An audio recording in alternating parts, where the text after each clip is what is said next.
Welcome back. If you missed part 1, I was disassembling this person's logic, and he was about to try to link abortion to the previous statements that he had made.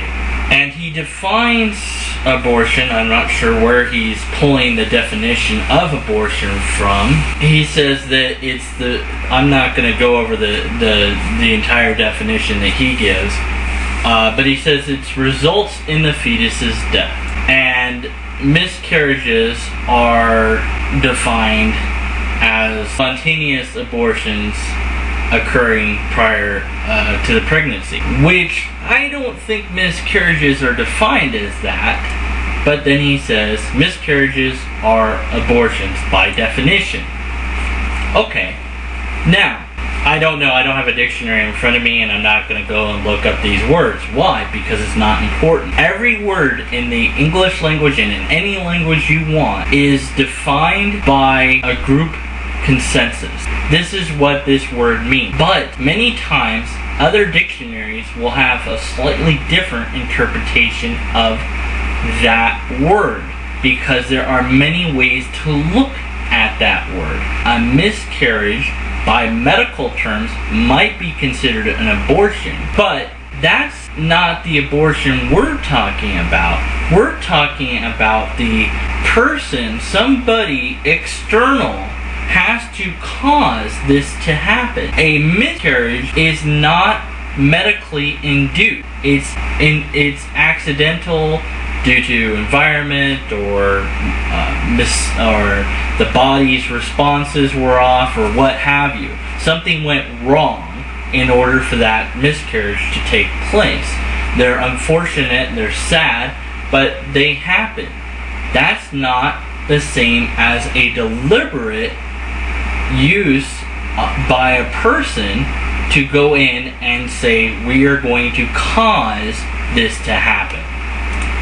So that definition that he's trying to link is flawed.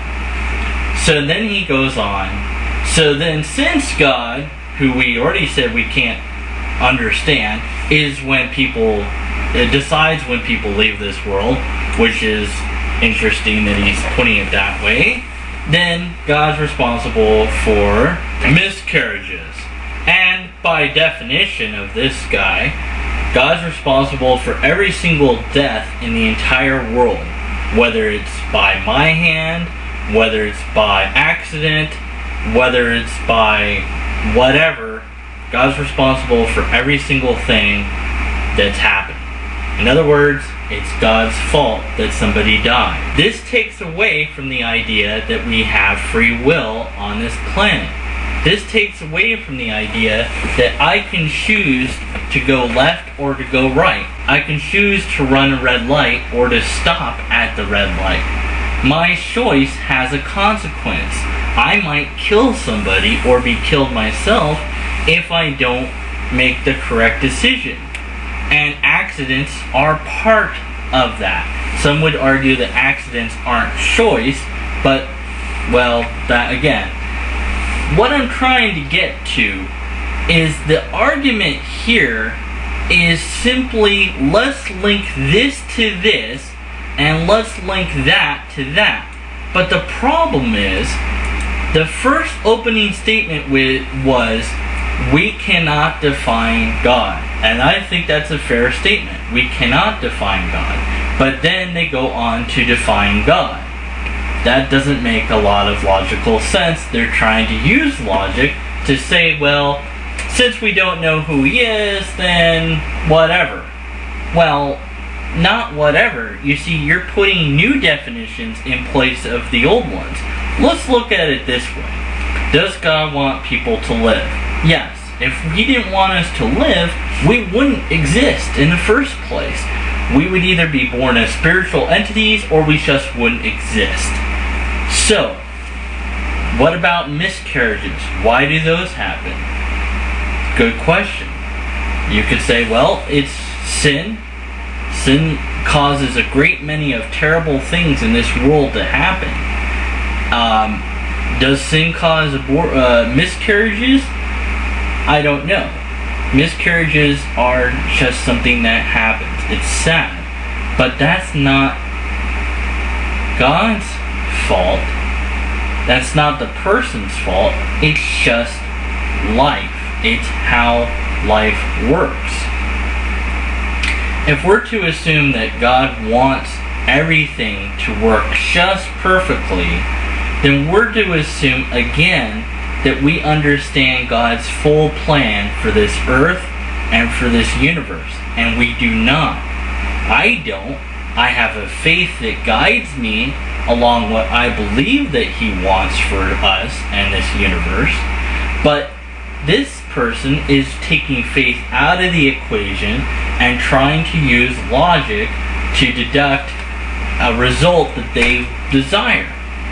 Well, their logic is clearly flawed because they've already said we can't define Him. Here's a definition. Here's another faulty definition. Therefore, A plus B equals C.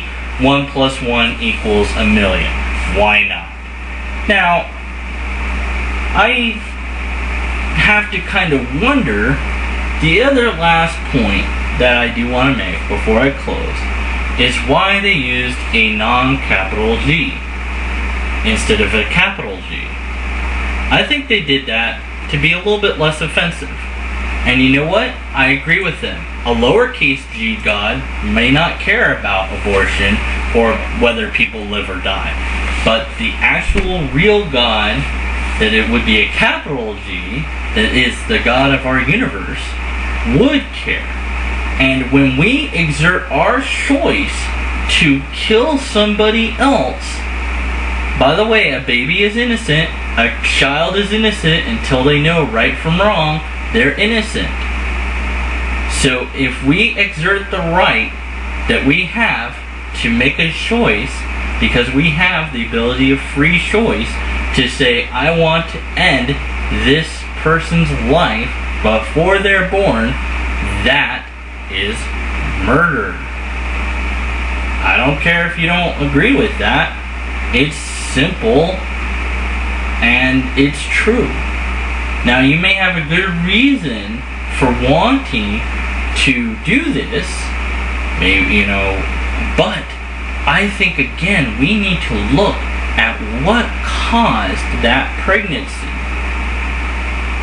You see, these things are usually a result of sin.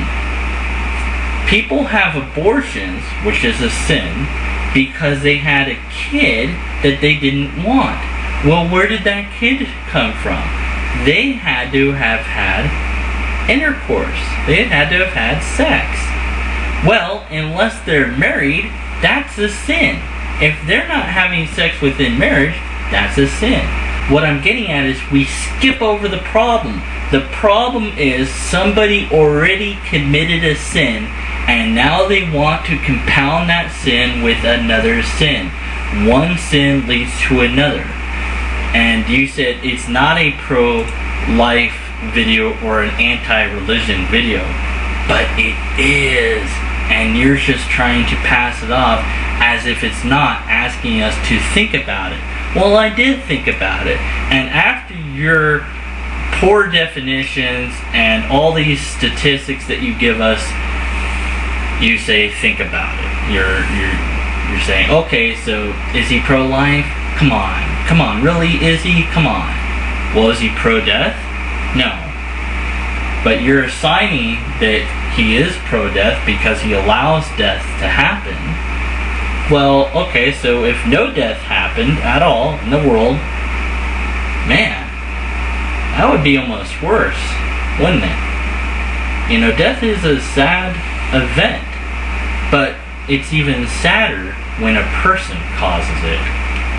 If you want to assign the blame to God and say that He's responsible for death, that's fine. But then you want to turn that around and say, well, then we're okay to go and kill people. That's not fine, because I could use that same justification to kill you, and that's not okay. Until next time, I want you to think about it and look at arguments in a critical way. Hey, even my argument's probably not perfect, but I'm okay with that because I'm not perfect. Peace out.